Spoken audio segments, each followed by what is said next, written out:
Blockade কর্মসূচি না থাকলেও হঠাৎ রাজধানীর শাহবাগ মোড় অবরোধ করেছে কোটা সংস্কারের দাবিতে আন্দোলনকারীরা। প্রায় 2 ঘন্টা অবরোধের পর রাস্তা ছেড়ে দেয় তারা।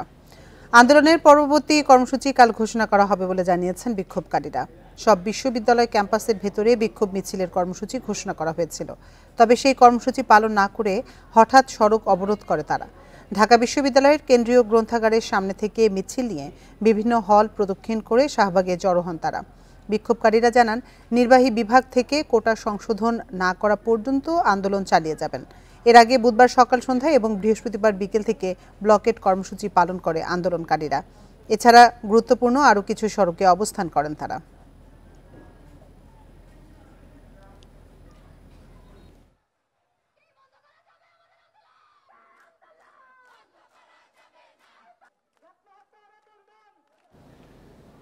এদিকে কোটা সংস্কার ও কুমিল্লা বিশ্ববিদ্যালয়ের শিক্ষার্থীদের উপর হামলার প্রতিবাদে রেলপথ অবরোধ করে বিক্ষোভ করছেন রাজশাহী বিশ্ববিদ্যালয়ের শিক্ষার্থীরা। বিকেলে বিশ্ববিদ্যালয়ের রেল স্টেশনের সামনে রেল লাইন অবরোধ করেন তারা।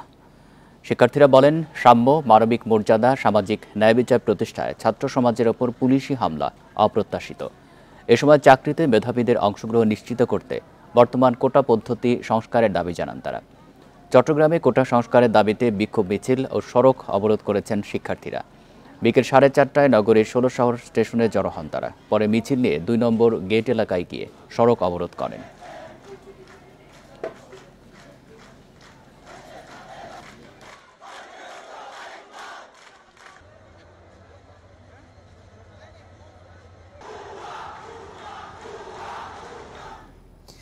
তিন ঘন্টা ঝুম বৃষ্টিতে পানিতে ভাসল ঢাকা। একটানা এই ভারী বর্ষণে তলিয়ে যায় রাজধানীর বেশিরভাগ এলাকা। সড়কে যানবাহন বিকল হয়ে ব্যাহত হয় চলাচল। নিচু এলাকায় বাড়িঘরে ঢুকে পড়ে নোংরা পানি। এতে ছুটির দিনে নাকাল হন রাজধানীবাসী।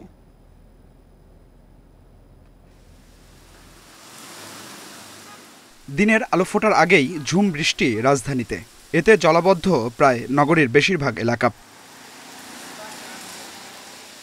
মিরপুরে টানা বর্ষণে পানির নিচে সড়ক। ছুটির দিন হলেও প্রয়োজনে বাইরে বেরিয়ে বিপাকে পড়েন অনেকে। একই অবস্থা ধানমন্ডির 27 নম্বরের। ভারী বৃষ্টিতে সড়কে প্রায় কোমর পানি। এতে বিকল হয় যানবাহন, ব্যাহত হয় চলাচল। ফকিরাপুল, নয়াপল্টন, নিউ মার্কেট, কারওয়ান বাজার সহ রাজধানীর বেশিরভাগ এলাকা হয়ে পড়ে জলাবদ্ধ। এছাড়া নিচু এলাকায় বাড়িঘরেও ঢোকে পানি। পয়ঃবর্জ্য সহ নোংরা এই পানিতে পরিস্থিতি হয়ে পড়ে ভয়াবহ। আমি গ্যাসের বিল তুলতে যাচ্ছিলাম, এই জন্য আর কি পানি বেশি। বাট গত 2 বছরে এরকম কোনোদিন পানি হয় নাই এইখানে। অ্যাকচুয়ালি বৃষ্টি 3 ঘন্টা 4 ঘন্টা চলার কারণে এখন পানি ভরপুর হয়ে গেছে। আমাদের হাঁটা চলা করার জন্য অনেক সমস্যার সৃষ্টি হয়। যে অনেক কষ্ট করে আমরা যাচ্ছি, বাজারে যাচ্ছি, বাজার থেকে আসছি, এই যে রিক্সা গাড়ি ঠিকমতো পাওয়া যাচ্ছে না, অনেক কষ্ট হচ্ছে। এই মুহূর্তে দরকার নৌকা। স্থানীয়দের অভিযোগ, দীর্ঘদিন ধরে এই অবস্থা চললেও নিরসনে কোনো কার্যকর উদ্যোগ নেয়নি নগর কর্তৃপক্ষ। কালভার্ট এবং এই খাল বন্ধ করে দেওয়ার কারণে আজকে ডুবপাচি তলায় যেতেছে। ড্রেনেজ সিস্টেমই তো ঠিক হচ্ছে না। ড্রেনেজ সিস্টেম ঠিক না হলে তো আমাদের খুবই ভোগান্তি হয়। কাজ, অনেক রকম কাজকর্ম থাকে, আমরা করতে পারি না। ভোগান্তি তো পুরাটাই। এই গাড়ি বন্ধ, ঠেলে যেতেছি, কিছু করার নাই। 5 টাকার ভাড়া 50 টাকা দিয়ে রিক্সা ভাড়া করতে আছে। সবার লিগে ভোগান্তি, শুধু আমার লিগে একলা না তো। পরে পরিস্থিতি এতটাই সঙ্গীন হয়ে পড়ে যে সড়কে চলাচলে হাতে সময় নিয়ে বাইরে বেরোনোর পরামর্শ দেয় DMP. Adilur Rahman, independent news, Dhaka. শনিবার বিকেল পর্যন্ত দেশের বিভিন্ন স্থানে অতি ভারী বৃষ্টি অব্যাহত থাকতে পারে, এই আশঙ্কা জানিয়েছে আবহাওয়া অফিস। বিশেষ করে কক্সবাজার, চট্টগ্রাম, সিলেট ও উত্তরাঞ্চলের ক্ষেত্রে এই পূর্বাভাস দেওয়া হয়েছে। পাহাড়ি অঞ্চলে ধসের সতর্কতাও বলবৎ রয়েছে। মৌসুমী বায়ু সক্রিয় থাকায় মাস জুড়েই কম বেশি বৃষ্টি হবে সারা দেশে। শুক্রবার সকাল 6টা পর্যন্ত 24 ঘন্টায় সবচেয়ে বেশি বৃষ্টি হয়েছে কক্সবাজারে 309 মিলিমিটার। একই দিনে 6 ঘন্টায় ঢাকায় বৃষ্টি ঝরেছে 130 মিলিমিটার। এতে বিভিন্ন স্থানে জলাবদ্ধতা দেখা দেয়। এমন বৃষ্টি আরও একদিন চলতে পারে। শনিবার বিকেল 6টা পর্যন্ত বিভিন্ন স্থানে ভারী থেকে অতি ভারী বৃষ্টির আশঙ্কা করছেন আবহাওয়াবিদরা। এরকম যে অতি ভারী বর্ষণ হয়তো আপাতত সম্ভাবনা নেই, তবে বৃষ্টি হবে এবং এটা আগামী 24 ঘন্টায় অনেক জায়গায় ভারী বর্ষণ সম্ভাবনা রয়েছে। বিশেষ করে কক্সবাজার, চট্টগ্রাম, সিলেট ও উত্তরাঞ্চলে বৃষ্টি বেশি হতে পারে। পাহাড়ি অঞ্চলে এখনও ধসের সতর্কতা জারি রয়েছে। তবে ঢাকা, খুলনা, বরিশাল ও রাজশাহীতে বৃষ্টি কমতে পারে বলে জানিয়েছে আবহাওয়া অফিস। তারপরে যায় বৃষ্টিটা কিছু কমে যাবে, তবে যেহেতু মৌসুমে সক্রিয় আছে ওইভাবে পুরোপুরি ড্রাই হয়ে যাবে না, বৃষ্টিটা কন্টিনিউ করবে।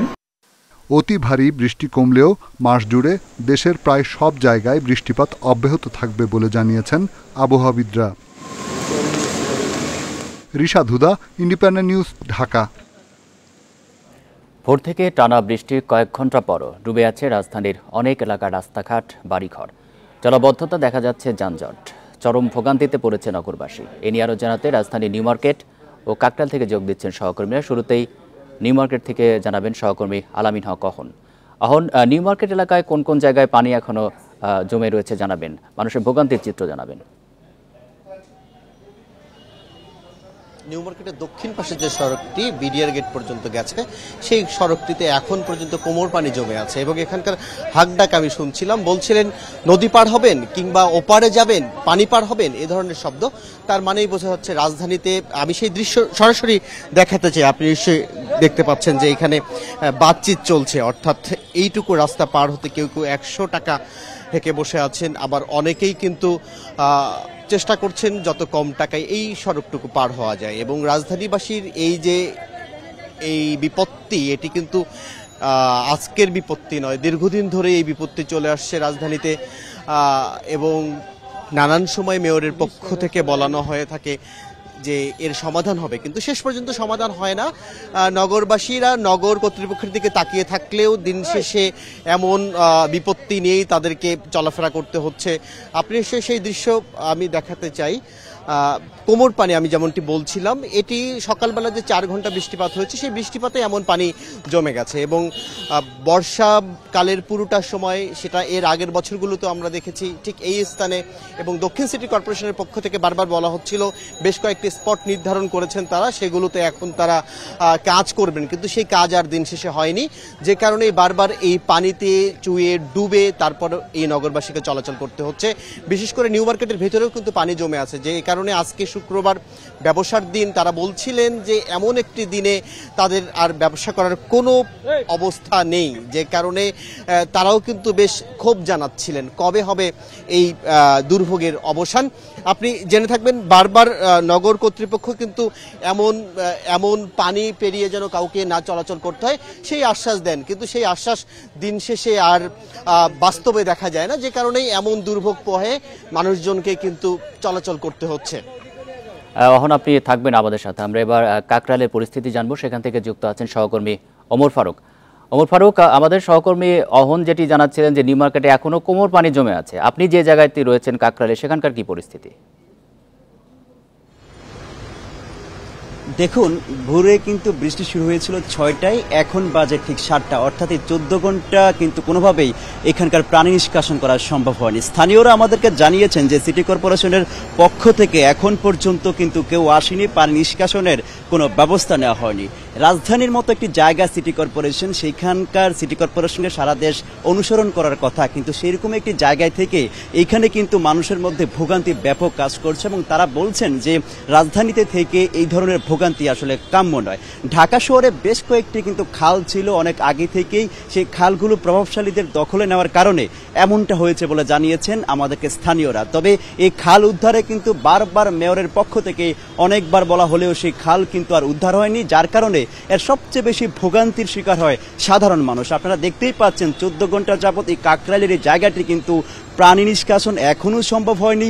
তারা বলছেন যে সিটি কর্পোরেশনকে তারা যে কর দেন, ট্যাক্স দেন, সেই পরিমাণ যে সুবিধা তারা কিন্তু সেটি পায়নি বলে আমাদেরকে জানিয়েছেন। এখনকার এই চিত্রটি দেখতেই পারেন যে এখানে খুব যানজট তৈরি হয়ে আছে এবং আমাদের দেখা এই পর্যন্ত 10 থেকে 12টি যানবাহন বিকল হয়ে গেছে, বিশেষ করে সিএনজি এবং প্রাইভেট কার যেগুলো আছে, যেগুলো ইঞ্জিন নিচে, সেগুলো কিন্তু বিকল হয়ে গেছে। এবং তারা আমাদেরকে জানিয়েছেন এই বিকল হওয়ার কারণটা হচ্ছে যে পানি এই পানির কারণে। এবং এই পানি কিন্তু যেমনটা সহকর্মী অহন বলছিল, এখানেও কিন্তু অনেকে রিক্সা চড়ছে এবং অতিরিক্ত ভাড়া দিয়ে তারা কিন্তু সেইখানে পাড়ি দিচ্ছে। তবে তারা আমাদেরকে জানিয়েছেন যে মেয়রের পক্ষ থেকে, কাউন্সিলরের পক্ষ থেকে, সিটি কর্পোরেশনের পক্ষ থেকে বা স্থানীয় যেই প্রশাসন আছে তাদের পক্ষ থেকে এখন পর্যন্ত কিন্তু এই পানি নিষ্কাশনের জন্য কেউ আসেনি, যার কারণে তারা যেমনটা হতাশ হয়ে পড়েছে, তেমনি তারা বলছেন তারা যে পরিমাণ কর দেন এই সিটি কর্পোরেশনকে সেই পরিমাণ তারা কিন্তু সুবিধা পাননি এবং এই ধরনের বৃষ্টি হলে তাদের এই ভোগান্তির পরিমাণ অনেক গুণ বেড়ে যায়। এই ছিল আমার কাছে।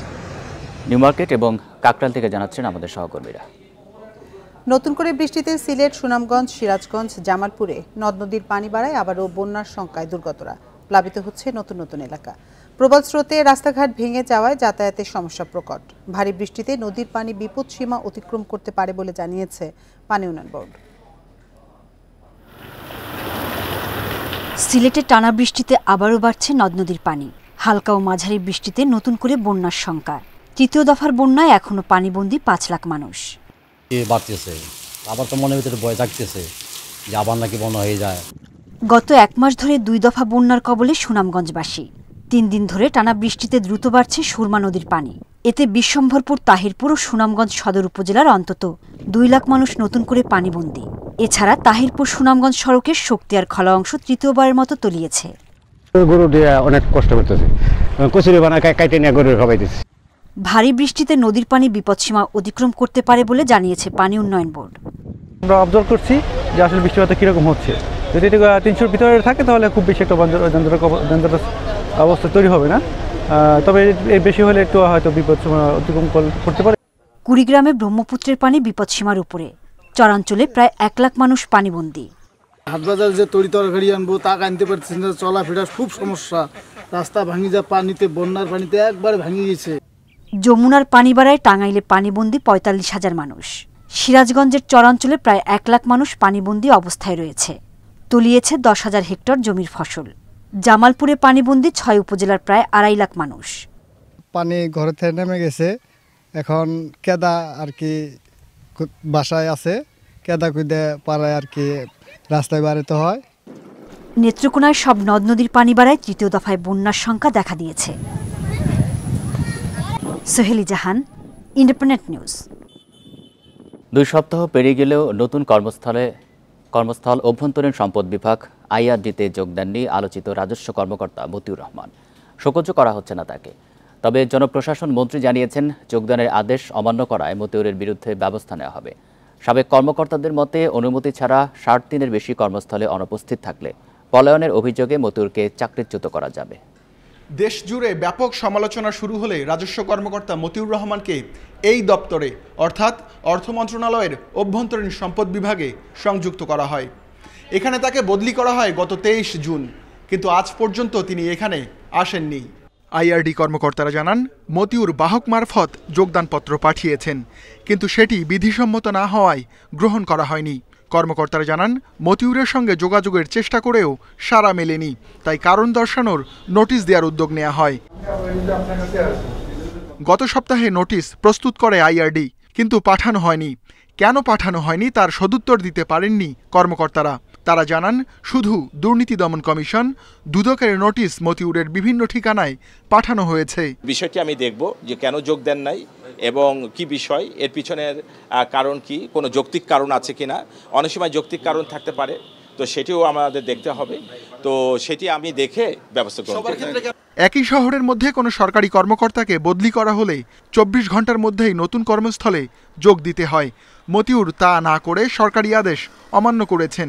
এজন্য কারণ দর্শানোর নোটিশ দিয়ে তার বিরুদ্ধে বিভাগীয় মামলা শুরু করা যায়। আবার এক নাগারে 60 দিনের বেশি অনুপস্থিত থাকলে পালানোর অভিযোগে সরকারি কর্মকর্তাকে চাকরিচ্যুতও করা যায়। তিনি আমাদের যে সরকারি বিধিমালা ভঙ্গ করেছেন এবং মিসকন্ডাক্ট করেছেন, তো এই জন্য তার বিরুদ্ধে প্রসিডিংস চালু করতে পারে, ডিপার্টমেন্টাল মামলা হতে পারে, তার ডিজার্শনও হতে পারে, কেন তিনি এতদিন ধরে কোথায় আছেন কেউ জানে না। আর বাহক মারফত কোনো যোগদানপত্র দেওয়ার কোনো বিধান আমাদের নেই। যোগদানপত্র নিজে উপস্থিত থেকে যোগদান করতে হয় কর্তৃপক্ষের কাছে। এনবিআর কর্মকর্তারা জানান মতিউরের চাকরির মেয়াদ শেষ পর্যায়ে, ডিসেম্বরে তার স্বাভাবিক অবসরে যাওয়ার কথা। Ruhul Amin, independent news, Dhaka. রোহিঙ্গা প্রত্যাবাসনে ইতিবাচক সাড়া দিয়েছে মিয়ানমার। ভারত সফরে মিয়ানমারের পররাষ্ট্রমন্ত্রীর সঙ্গে হাসান মাহমুদের দ্বিপাক্ষিক বৈঠকে এ নিয়ে আলোচনা হয়। বৃহস্পতিবার অনুষ্ঠিত ওই বৈঠকের ব্যাপারে শুক্রবার বিজ্ঞপ্তি দেয় পররাষ্ট্র মন্ত্রণালয়। বিমস্টেকভুক্ত দেশগুলোর রিট্রিটে অংশ নিতে পররাষ্ট্রমন্ত্রী এখন ভারতে রয়েছেন। মন্ত্রণালয় জানায়, মিয়ানমারের পররাষ্ট্রমন্ত্রী থান সুয়ের সঙ্গে রোহিঙ্গা নিয়ে আলোচনা তুলেন হাসান মাহমুদ। এ নিয়ে নিজ সরকারের সঙ্গে কথা বলে দ্রুত প্রত্যাবাসন শুরুর আশ্বাস দেন থান সুই। এদিকে শুক্রবার ভারতের প্রধানমন্ত্রী নরেন্দ্র মোদীর সঙ্গে সৌজন্য সাক্ষাৎ করেন বিমস্টেকভুক্ত দেশের পররাষ্ট্রমন্ত্রীরা। পরে ভারতের পররাষ্ট্রমন্ত্রীর সঙ্গে বৈঠকে নিত্যপণ্য আমদানি সুবিধা অব্যাহত রাখা, তিস্তা প্রকল্পের জন্য কারিগরি দল পাঠানো সহ বিভিন্ন বিষয়ে আলোচনা করেন হাসান মাহমুদ।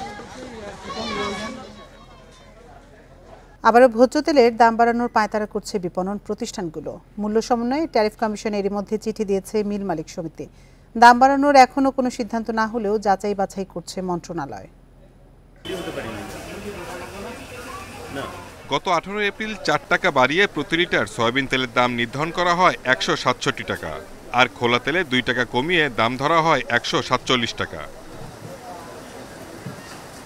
এমন পরিস্থিতিতে তেলের দাম বাড়াতে গত সপ্তাহে বাংলাদেশ ট্রেড অ্যান্ড ট্যারিফ কমিশনে চিঠি দিয়েছে ব্যবসায়ীরা। সব দিক আমলে নিয়ে তা বিশ্লেষণ করছে কমিশন। খুচরা বিক্রেতারা বলছেন, এরই মধ্যে বাজারে তেলের সরবরাহ কমিয়ে দিয়েছে প্রতিষ্ঠানগুলো, আর ভোক্তাদের শঙ্কা তেলের মূল্য বৃদ্ধি আরও কঠিন করে তুলবে জীবনযাত্রা। দোকানে মাল আনতে পারতেছে না, ডিলারের কাছে মাল আছে, টাকা দিলে মাল দিবে, সমস্যা নেই। না বিশ্বাস অবস্থা। যাদের ধরেন অনেক টাকা আছে তাদেরটা তো জানি না, কিন্তু আমাদের খুবই কষ্ট হচ্ছে মধ্যবিত্ত যারা তাদের। দাম বৃদ্ধির ক্ষেত্রে চড়া বৈশ্বিক বাজার, ব্যাংক সুদহার বৃদ্ধি এবং ডলারের বাড়তি মূল্যকে দায়ী করছেন উৎপাদক কোম্পানিগুলো। যদিও বিশ্ববাজারে দাম কমলে সে অনুযায়ী কমাতে চায় না প্রতিষ্ঠানগুলো। কোথাকার মাল কি রেটে ঢুকতেছে, আমার কাছে যা ইনফরমেশন আছে, দোকানদারের কাছে তা ইনফরমেশন আছে। সেও তো চোখে দেখতেছে যে বাইরে $100 বেড়ে গেছে, মাল যেগুলো চিটাং বন্দরে একজন ট্রেডার, খাতের মধ্যে ট্রেডার, সে চিটাং বন্দরে কত রেট মাল ঢুকতেছে সে হিসাব রাখে। সয়াবিন ও পাম মিলিয়ে দেশে বছরে ভোজ্য তেলের চাহিদা 20 লাখ টনের বেশি। এর বেশিরভাগই আমদানি করে হাতে গোনা কয়েকটি প্রতিষ্ঠান। Shahid Ahmed, independent news, Dhaka. রাজধানীতে বর্ষা মৌসুমের অজুহাতে বেড়েই চলেছে সবজির দাম। 2-3 দিনে প্রতিটি সবজির দাম বেড়েছে 15 থেকে 30 টাকা পর্যন্ত। এছাড়া এখনও পেঁয়াজ ও আলুর দর চড়া। ব্যবসায়ীরা এই বাড়তি দামের জন্য দুষছেন মধ্যস্বত্বভোগীদের, আর ক্রেতাদের অভিযোগ মনিটরিংয়ের অভাবে লাগামহীন বাজার। রাজধানীর বাজারে 80 থেকে 100 টাকার নিচে মিলছে না কোনো সবজি।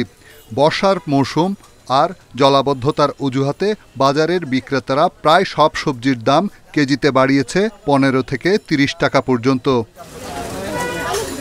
হাতিরপুল বাজার ঘুরে দেখা গেছে প্রতি কেজি কাঁচামরিচ বিক্রি হচ্ছে 280 থেকে 300 টাকায়, প্রতি কেজি বেগুন 120 টাকা, টমেটো 200 টাকা, করলা 100 থেকে 120 টাকা, গাজর 150 থেকে 160 টাকায় মিলছে। আলু বিক্রি হচ্ছে 60 থেকে 65 টাকায়, আর পেঁয়াজের কেজি এখন 120 থেকে 125 টাকা। ক্রেতাদের অভিযোগ, বিভিন্ন অজুহাতে পণ্যের দাম বাড়াচ্ছে ব্যবসায়ীরা। আজকে একটু দাম বেশি বলতেছে তুলনামূলক। এর আগেও বৃষ্টির আগে যেগুলো কিনছি, তার চেয়ে আজকে 20-30 টাকা সবগুলোই বেশি। গ্রামে আছে 5 টাকা 7 টাকা কেজি ঢেঁড়স, এখানে ঢেঁড়স হলো 80 টাকা কেজি। পেঁয়াজ, আলু প্লাস অন্যান্য নিত্য প্রয়োজনীয় দ্রব্যাদির খরচ বহন করা আসলে দিনে দিনে খুবই কষ্টকর হয়ে পড়তেছে। তো আমি মনে করি এক্ষেত্রে আসলেই সরকারের কঠোর হস্তে এটাকে দমন করা উচিত। তবে বিক্রেতাদের দাবি, মধ্যস্বত্বভোগীদের প্রভাবে বাজারে বাড়ছে প্রতিটি পণ্যের দাম। তাছাড়া ভারী বৃষ্টিতে পণ্যের ঘাটতির কথাও জানান তারা। যারা বড় বড় ব্যবসায়িক তারা দামগুলি বাড়াচ্ছে, ছোটখাটো ব্যবসায়িকরা কিছুই করতে পারে না। এক বস্তা পেঁয়াজে তারা কি সিন্ডিকেট করবে, 70-80 কেজি মাল। আর যারা হাজার হাজার টন নিয়ে ব্যবসা করে তারাই মূলত দেশের উঠানামা করা দাম। জিনিসের চাহিদার তুলনায় আমদানি কম।